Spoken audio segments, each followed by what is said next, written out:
बिस्मिल्लाहिर्रहमानिर्रहीम। अस्सलाम वालेकुम नाज़रीन, आप देख रहे हैं प्रोग्राम अंदर की बात फयाज राजा के साथ और आप देखते हैं मुझे मेरे यूट्यूब चैनल और फेसबुक पेज के ऊपर।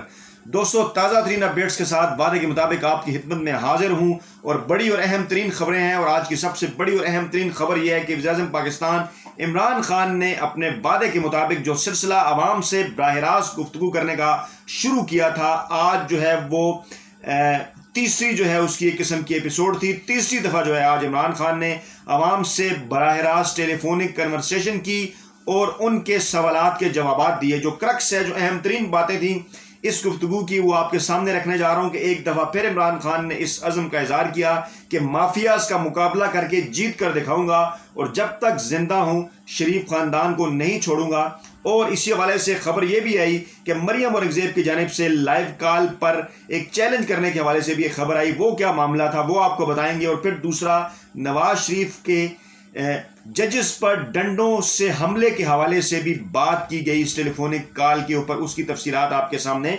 रखेंगे। तो नाज़रीन, खबर यह है कि इमरान खान ने टेलीफोनिक कन्वर्सेशन की। इमरान खान से जो वो पाकिस्तानी अवाम से बराह रास्त जो है वो टेलीफोन पर अवाम के सवालों के जवाब दिए। और एक ये पॉइंट था कि माफिया जो है वो क्रफ्ट निज़ाम से फ़ायदा उठा रहा है। अवाम से बात करते हुए इमरान खान ने यह कहा कि माफिया का मुकाबला करके जीत कर दिखाऊंगा। माफिया जो है वो करप्ट निज़ाम से फ़ायदा उठा रहा है, शुगर समेत दीगर माफिया से। मैं ये चाहता हूँ कि उनके ऊपर कानून की बालादस्ती कायम हो, मुल्क में इंसाफ का निज़ाम कायम किए बगैर पाकिस्तान जो है वो तरक्की नहीं कर सकता। और ताकतवर के खिलाफ जो है वो उसको कानून के अंडर जो लाना है वो एक किस्म का जहाद है। फिर इमरान खान ने जिक्र किया कि मुशर्रफ ने जब चीफ जस्टिस को निकाला तो बड़े बड़े लीडर जो है वो मुल्क से बाहर भाग गए। उन्होंने ये कहा कि पहली बार कानून की बालादस्ती की जंग उस वक्त हुई जब मुशर्रफ ने चीफ जस्टिस को निकाला। खुद को बड़े लीडर कहने वाले मुल्क से भाग गए थे। मैं वो लीडर था जिसे जेल में डाला गया। फिर उन्होंने माजी में नवाज शरीफ की जानिब से सुप्रीम कोर्ट पर डंडों से हमला करने का भी जिक्र किया। उन्होंने कहा कि माजी में नवाज शरीफ ने सुप्रीम कोर्ट पर डंडों से हमला किया, लेकिन वो कानून की बालादस्ती चाहते हैं, इंसाफ का निज़ाम कायम और ताकत की बजाय कानून की हुक्मरानी के लिए कोशिश कर रहे हैं। फिर उन्होंने कहा कि तारीख गवाह है कि कौमें कानून की बालादस्ती की वजह से ऊपर गई। बेहतरीन मुआशरे में कानून गरीब को तहफ़्फ़ुज़ देता है। रियासत मदीना की अजीम रियासत भी सिर्फ और सिर्फ इसलिए बनी क्योंकि इसमें कानून सबके लिए बराबर था। और मुल्क के ताकतवर लोग अगर चोरी करें, कानून उसके ऊपर अमल ना करे, कानून उनके खिलाफ कार्रवाई ना करे तो मुल्क तबाह होता है। उन्होंने कहा कि मैं पाकिस्तान के साथ साथ बड़ा हुआ हूँ, क्रिकेट की वजह से पूरी दुनिया देखी, वहाँ का सिस्टम देखा। साइकिल और भैंस गाय चोरी करने से मुल्क तबाह नहीं होता, लेकिन जब मुल्क के सरबराह और ताकतवर लोग चोरी करते हैं तो मुल्क तबाह होता है। उन्होंने बताया कि हर साल गरीब मुल्कों से $1000 चोरी करके 1000 अरब डॉलर जो है वो गरीब मुल्कों से चोरी करके अमीर मुल्कों में जाता है। गरीब मुल्क मकरूज और अमीर मजीद अमीर होते जा रहे हैं। उन्होंने फिर ये भी कहा कि हम स्टेटस और माफिया से लड़ रहे हैं।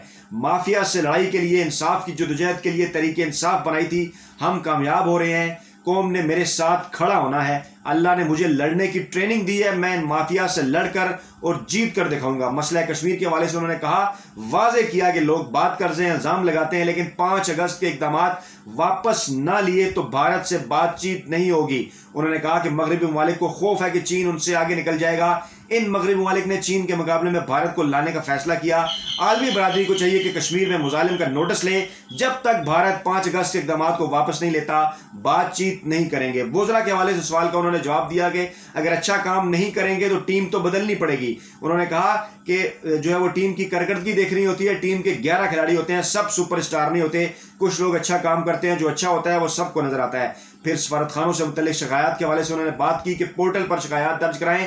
और उन्होंने कहा कि समुद्र पार पाकिस्तानी की जानिब से एक सफारतकार की शिकायत पर कहा कि बैरून मुल्क पाकिस्तानी सफारत खानों ने डिप्लोमेसी की हद तक जबरदस्त कायम किया है। ये शिकायत उन्हें टेलीफोन पर मौसूल हुई। उन्होंने कहा कि सफारत खानों से मुतल्लिक जो भी शिकायत होंगी वो पोर्टल पर दर्ज कराई जा सकेंगी।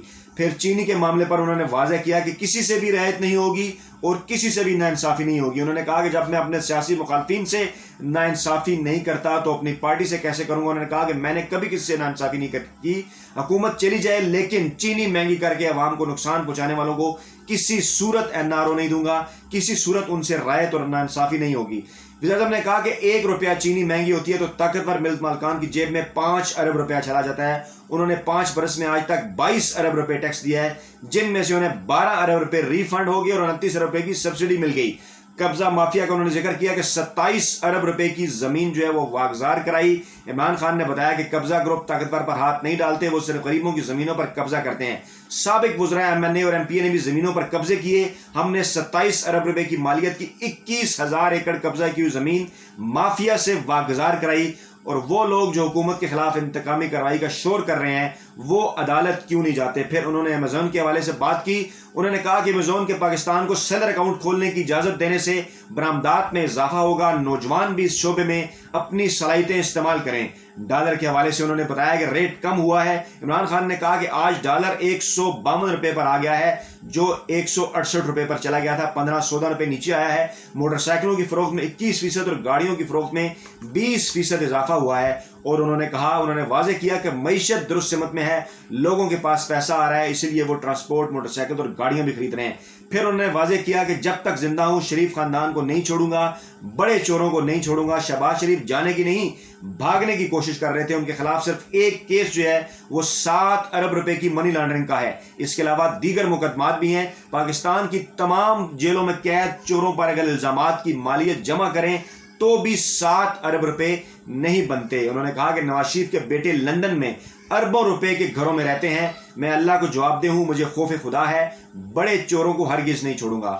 ٹیلی فونک گفتگو کے آغاز سے قبل وزیر اعظم عمران خان نے کہا کہ میں اپنی قوم کو تاکید کرتا ہوں کہ کرونا SOPs میں سب سے اہم ہے کہ آپ ماسک پہنیں، اور انہوں نے کہا کہ ماسک پہننے سے 50% تک کرونا کا پھیلاؤ کم کیا جا سکتا ہے، لہذا عوام اپنے آپ کو اور اپنے بزرگوں کو کورونا سے بچائیں۔ انہوں نے یہ کہا کہ ماسک پہنیں تاکہ ہمیں لاک ڈاؤن نہ کرنا پڑے۔ اس کا سب سے بڑا جو نقصان ہے لاک ڈاؤن کا وہ غریب کو، عام آدمی کو اور دہاڑی دار جو طبقہ ہے ان کو ہوتا ہے۔ اس سے پہلے یہ خبر بھی آئی کہ مریم اورنگزیب نے لائیو کال پر جواب دینے کا چیلنج کیا عمران خان کو، لیکن وہاں پر جو فیصل جاوید تھے ان کی لائیو کال کا انتظار کرتے رہے۔ مریم اورنگزیب کی جانب سے کوئی لائیو کال نہیں آئی۔ مریم اورنگزیب نے یہ کہا کہ وزیر اعظم عمران خان کو چیلنج کرتی ہوں کہ میں لائیو کال کرتی ہوں، وہ میری کال کا جواب دیں۔ انہوں نے بیان میں یہ کہا، الزام لگایا کہ لائیو کال ڈرامہ ہے، اور وزیر اعظم ہاؤس میں 15 لوگوں کو وین پر بٹھا کر وزیر اعظم کو لائیو کال کرائی جاتی ہیں۔ اگر وزیر اعظم نے بات کرنی ہے تو مارکیٹ میں بات کریں۔